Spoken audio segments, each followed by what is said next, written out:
Status conference appearances for the record. Juan Martinez on behalf of the state.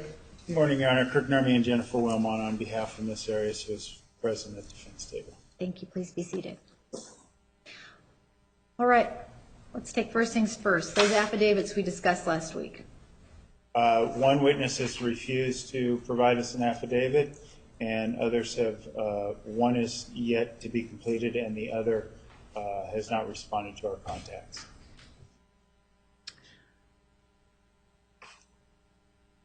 Okay. All three are still declining to participate. And it is your statement to the court, your avowal to the court, that these three individuals had previously agreed to testify? They had agreed to testify under conditions of anonymity. Okay. And as we discussed, we may be able to accomplish that in a different way. And I asked you to communicate that to the witnesses to see if that would in any way change their reluctance to participate. And you have been unable to do that with at least two of them, correct? Well, one has even been unwilling to submit even an affidavit. The second one has not responded to our contact. And the third one will only testify under conditions of anonymity, but he will submit an affidavit. This is the individual that resides outside the country. We have been unable to secure an affidavit yet. But as I said last week, the problematic nature becomes, again, no fault of this court's doing, but we had a witness who was testifying under the cloak of anonymity that was lifted by the Court of Appeals thanks to the media interest in what they have done to this trial.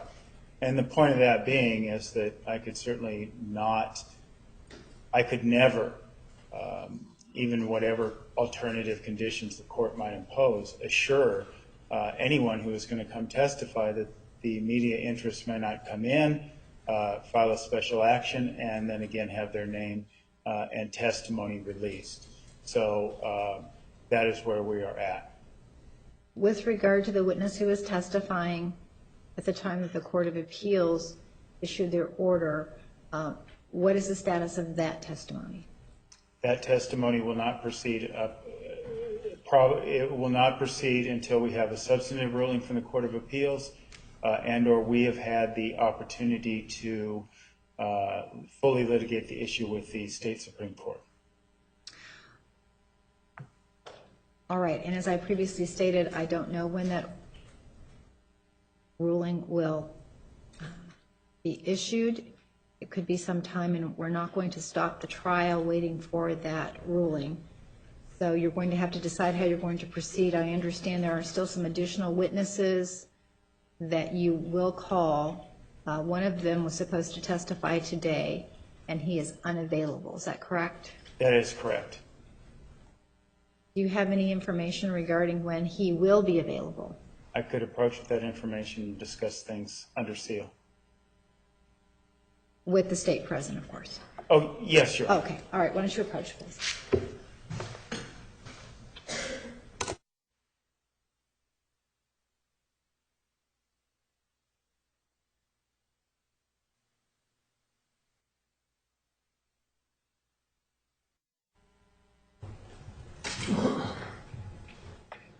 All right. The court has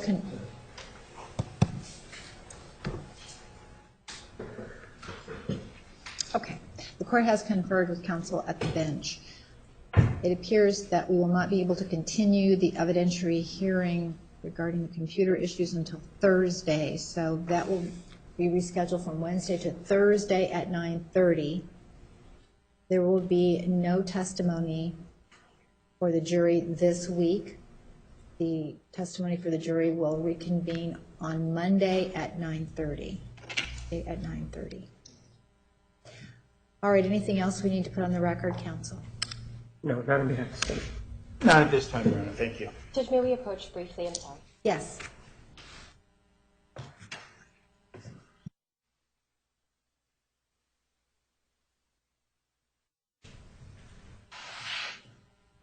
All right, that's it. We're adjourned.